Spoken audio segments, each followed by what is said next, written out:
Hello साथियों, अभी हाल ही में प्रधानमंत्री मोदी ने भारत के सभी नागरिकों से एक महत्वपूर्ण अपील की है। ईंधन बचाओ, सोना न खरीदो, विदेश यात्रा टालो। प्रश्न यह उठता है कि क्या एक अपील से भारत की अर्थव्यवस्था को बचाया जा सकता है? और उससे भी महत्वपूर्ण प्रश्न यह है कि क्या यह अपील मानने के बाद भी आर्थिक प्रगति होगी? इन्हीं मौलिक प्रश्नों का सॉल्यूशन हम लोग इस वीडियो में ढूंढने का प्रयास करेंगे। तो चलिए हम लोग वीडियो को शुरू करते हैं। आप सभी का मेरे चैनल पर स्वागत है। मैं मनीष कुमार हूं। सबसे पहले हम लोग ये जानने का प्रयास करेंगे कि यह अपील क्यों की गई है। दोस्तों, 28 फरवरी से यूएस, इजराइल और ईरान के बीच जारी युद्ध ने ग्लोबल सप्लाई चेन को बुरी तरह प्रभावित किया है। स्ट्रेट ऑफ हॉर्मुज से आवागमन के बाधित होने से विश्व अर्थव्यवस्था को बहुत बड़ा झटका लगा है। स्ट्रेट ऑफ हॉर्मुज दुनिया का सबसे महत्वपूर्ण तेल शिपिंग मार्ग है। जैसा कि आप देख सकते हैं कि भारत स्ट्रेट ऑफ हॉर्मुज से किस तरह से व्यापारिक दृष्टिकोण से, विशेषकर तेल व्यापार से किस तरह से जुड़ा हुआ है। भारत में तेल की आपूर्ति स्ट्रेट ऑफ हॉर्मुज से जामनगर, मुंद्रा, मुंबई, नावाशेवा, मैंगलोर, कोच्चि, चेन्नई और विशाखापत्तनम में आती है। जैसा कि हमने पहले भी बताया है कि भारत अपनी तेल ज़रूरत का 85% आयात करता है। लगभग 2 से 2.5 मिलियन बैरल प्रतिदिन इस मार्ग से भारत आता रहा है युद्ध के पूर्व तक। जब यह मार्ग बंद होता है तो भारत को तेल महंगा पड़ता है और इसके लिए अधिक डॉलर खर्च करने पड़ते हैं। इसका सीधा असर भारत के फॉरेन एक्सचेंज रिजर्व पर पड़ता है। रुपया कमज़ोर होता है और महंगाई बढ़ती है। इसी परिस्थिति को ध्यान में रख करके भारत के प्रधानमंत्री श्री मोदी जी ने 11 और 12 मई 2026 यानी 48 घंटों के अंदर में 2 बार अपील की है। इस अपील के क्या मायने हैं, क्या फ़ायदा हो सकता है और क्या सीमाएं हैं, इसे हम लोग समझेंगे। देखिए, भारत फॉरेन एक्सचेंज के इशू को 2 प्रकार से हल कर सकता है। या तो डोमेस्टिक कंजम्पशन को कम करके डिमांड को कम किया जा सकता है, या फिर डोमेस्टिक प्रोडक्शन को बढ़ाकर फॉरेन एक्सचेंज की स्थिति में सुधार लाया जा सकता है। स्पष्ट है कि भारत ने कंजम्पशन को कम करने को ज़्यादा तवज्जो दी है। अब हम लोग ये देखने का प्रयास करते हैं कि इस अपील के क्या मुख्य बिंदु हैं। बिंदु यह है कि ईंधन की बचत की जाए। जितनी ज़रूरत हो उतना ही पेट्रोल, डीजल और गैस का उपयोग करें। दूसरा, सोने की खरीद को 1 साल तक टालें। चाइना के बाद भारत सोना का दूसरा बड़ा उपभोक्ता है। तीसरा, विदेश यात्रा सीमित करें। अनावश्यक फॉरेन ट्रैवल से डॉलर का आउटफ्लो होता है। चौथा, वर्क फ्रॉम होम अपनाएं। जहां संभव हो घर से काम करें ताकि ईंधन की खपत कम हो। किसानों से भी यह अपेक्षा की गई है कि वे केमिकल फर्टिलाइजर्स का उपयोग 50% तक करेंगे। खाद्य तेल में भी कमी करने की अपेक्षा की गई है ताकि इंपोर्ट बिल में कमी आए।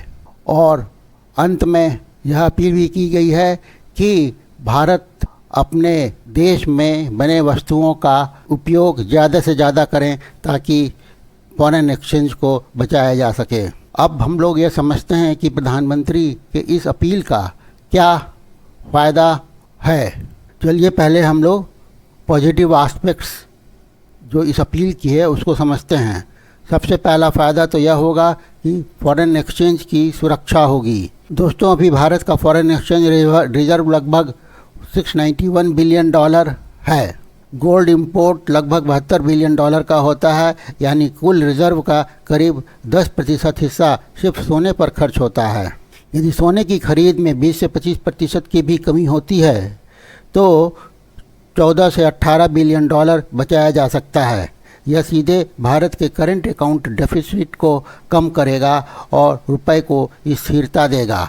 यहाँ पर यह बताना आवश्यक है कि यह जो अपील की गई है यह वॉलंटरी है मानना, इसको मैंडेटरी नहीं बनाया गया है। यह आदेश नहीं है। दूसरा, करंट अकाउंट डेफिसिट पर नियंत्रण किया जा सकेगा। भारत का करंट अकाउंट डेफिसिट मुख्यतः दो कारणों से बढ़ता है, तेल का आयात और दूसरा है सोने का आयात। यदि दोनों में एक साथ कमी आ जाए तो करंट अकाउंट डेफिसिट सुधरेगा, रुपए पर दबाव कम होगा और इम्पोर्टेड इन्फ्लेशन में कमी आएगी। तीसरा है एनर्जी सिक्योरिटी से जन जागरूकता आएगी। दोस्तों, भारत अपनी तेल ज़रूरत का 85% इंपोर्ट करता है और यह आंकड़ा बताता है कि भारत की एनर्जी सिक्योरिटी अभी भी कमज़ोर है। पीएम की यह अपील जनता में एक कॉन्शसनेस लाने का प्रयास करती है, क्योंकि ऊर्जा की बर्बादी केवल आर्थिक नुकसान नहीं, यह एक नेशनल सिक्योरिटी का भी मुद्दा है और इसके लिए यह आवश्यक है कि रिन्यूएबल एनर्जी के ऊपर विशेष ध्यान दिया जाए और उसका विकास त्वरित गति से हो। चौथा है, यदि किसान केमिकल फर्टिलाइजर्स के उपयोग में 25 से 30% की भी कमी करते हैं तो इससे न केवल इंपोर्ट बिल कम होगा बल्कि जैविक खेती को भी बढ़ावा मिलेगा। पांचवा, उसी प्रकार से यदि विदेशी वस्तुओं की जगह भारत में बने उत्पादों का उपयोग अपने रोज़मर्रा की ज़रूरतों को पूरा करने के लिए किया जाएगा तो इसके दो फायदे होंगे। पहला तो यह है कि इंपोर्ट बिल कम होगा और दूसरा, इससे भारतीय उद्योगों को भी पनपने का मौका मिलेगा। और अंत में यह एक स्ट्रेटेजिक सिग्नलिंग भी है। दोस्तों, किसी भी वैश्विक संकट में सरकार का जनता से सीधा संवाद एक बहुत शक्तिशाली पॉलिटिकल और इकोनॉमिक टूल होता है। यह अपील बाज़ारों में यह संकेत देती है कि सरकार स्थिति से अवगत है और जिम्मेदारी को साझा करना चाहती है। इससे मार्केट में कॉन्फिडेंस बनाए रखने में मदद मिलती है। चलिए अब हम लोग इस अपील की क्या सीमाएं और चुनौतियां हैं इस पर बात करते हैं, इसका विश्लेषण करते हैं। क्या इस अपील की कोई सीमाएं हैं? बिल्कुल हैं। इस वीडियो का एक उद्देश्य बैलेंस्ड एनालिसिस देना है। इसकी पहली बहुत बड़ी सीमा अपील ही है। यह अपील है इसलिए यह मैंडेटरी नहीं है, इसे वॉलंटरी रखा गया है। यह सबसे बड़ा लिमिटेशन है। यह किसी कानून या नीति पर आधारित नहीं है, यह पूरी तरह से वॉलंटरी है। इतिहास बताता है कि जब भी सरकार ने केवल जन अपील पर निर्भर किया है, चाहे वह डिमोनेटाइजेशन हो या फिर कैशलेस इकोनॉमी की अपील हो, जन व्यवहार में परिवर्तन बहुत सीमित रहा है। बिना स्ट्रक्चरल इंसेंटिव्स के अपील का असर बहुत ही कम समय के लिए होता है। इसकी दूसरी सीमा यह है कि हमारे यहाँ सोना एक सोशल प्रेस्टीज माना जाता है, इसलिए यह सांस्कृतिक प्रतिरोध भी इसका हो सकता है। दोस्तों, भारत में सोना महज एक कमोडिटी नहीं है, यह एक सामाजिक प्रतिष्ठा का प्रतीक है। विवाह संस्कार का यह अनिवार्य हिस्सा है और धार्मिक परंपराओं से जुड़ा है। लेकिन सवाल यह उठता है कि क्या एक सांस्कृतिक रूप से गहरे व्यवहार को एक सरकारी अपील से बदला जा सकता है? यह बेहद कठिन है। आप सभी अपने कमेंट्स से अपनी राय इसमें बताएं। तीसरा, जेम्स और ज्वेलरी इंडस्ट्री पर इसका प्रतिकूल प्रभाव पड़ सकता है। भारत को जेम और ज्वेलरी एक्सपोर्ट सेक्टर लगभग 50 लाख लोगों को रोजगार देता है। यदि घरेलू सोने की मांग घटती है तो इसका सीधा असर सुनारों, कारीगरों और छोटे व्यापारियों पर पड़ेगा। यह मैक्रो इकोनॉमिक स्टेबिलिटी और सेक्टोरल एम्प्लॉयमेंट के बीच एक ट्रेड ऑफ है। चौथा, ईंधन बचत का स्ट्रक्चरल समाधान नहीं है। दोस्तों, जब तक भारत में पब्लिक ट्रांसपोर्ट इंफ्रास्ट्रक्चर मजबूत नहीं होगा, इलेक्ट्रिक व्हीकल्स का एडॉप्शन नहीं बढ़ेगा, तब तक ईंधन की खपत कम करना आम नागरिक के लिए व्यवहारिक नहीं है। अपील एक शॉर्ट टर्म रिस्पांस है। Renewable energy transition, domestic oil exploration और स्ट्रेटेजिक पेट्रोलियम रिजर्व को मजबूत करने की आवश्यकता है। पांचवा, निवेशकों के लिए यह एक उलझन का समय हो सकता है। दोस्तों, जब रुपया गिर रहा हो, महंगाई बढ़ रही हो, उस समय सोना एक नेचुरल हेज होता है। ऐसे में जनता को सोना न खरीदने की सलाह देना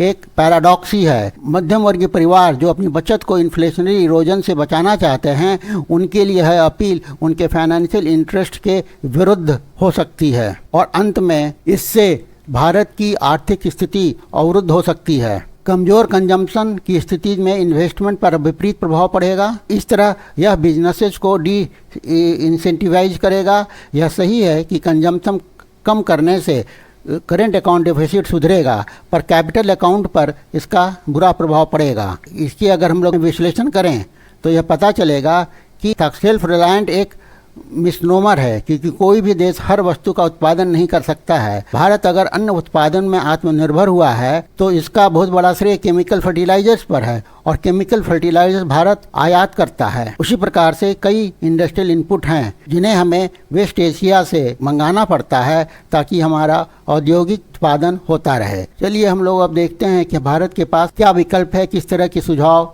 ऐसी परिस्थिति में और दिए जा सकते हैं। पहला है, गोल्ड मोनेटाइजेशन स्कीम को रिवाइव किया जाना चाहिए, जिससे घरों में पड़ा सोना बैंकिंग सिस्टम में आए और इंपोर्ट की आवश्यकता कम हो। दूसरा है, स्ट्रेटेजिक पेट्रोलियम रिजर्व को मजबूत करना, ताकि ग्लोबल क्राइसिस के समय में बफर अच्छा हो और उससे निपटा जा सके। तीसरा है, रिन्यूएबल एनर्जी में इन्वेस्ट करना, सोलर एनर्जी, विंड एनर्जी और ग्रीन हाइड्रोजन में इन्वेस्ट किया जाना चाहिए ताकि दीर्घकाल में तेल आयात पर निर्भरता कम हो। और अंत में जनता को सोने की बजाय सॉवरेन गोल्ड बॉन्ड की ओर प्रोत्साहित किया जाना चाहिए, इससे आयात की आवश्यकता कम होगी। इस तरह से इस वीडियो में हम लोगों ने यह जाना कि प्रधानमंत्री ने इस समय यह अपील को क्यों किया, ईंधन बचाने की अपील, सोना 1 वर्ष तक नहीं खरीदने की अपील क्यों किया। दूसरा, प्रधानमंत्री ने जो अपील की उसके क्या मुख्य पहलू हैं, उस पर हम लोगों ने बातचीत की। तीसरा, इस अपील के क्या सकारात्मक पक्ष हैं, उसको हम लोगों ने एनालाइज किया। इस अपील की क्या सीमाएं हैं, क्या चुनौतियां हैं, इस पर भी हम लोगों ने प्रकाश डाला, और कुछ सुझावों के ऊपर भी हम लोगों ने बात की। दोस्तों, यदि यह वीडियो आप लोगों को अच्छा लगा हो, हेल्पफुल लगा हो, तो इसे लाइक करिए, इसे अपने पीयर ग्रुप में ज़्यादा से ज़्यादा शेयर करिए और अपना कमेंट दीजिए, और साथ ही साथ इस चैनल को सब्सक्राइब करिए ताकि इस तरह के विश्लेषण आप तक समय समय पर पहुंचते रहें। Thank you for watching.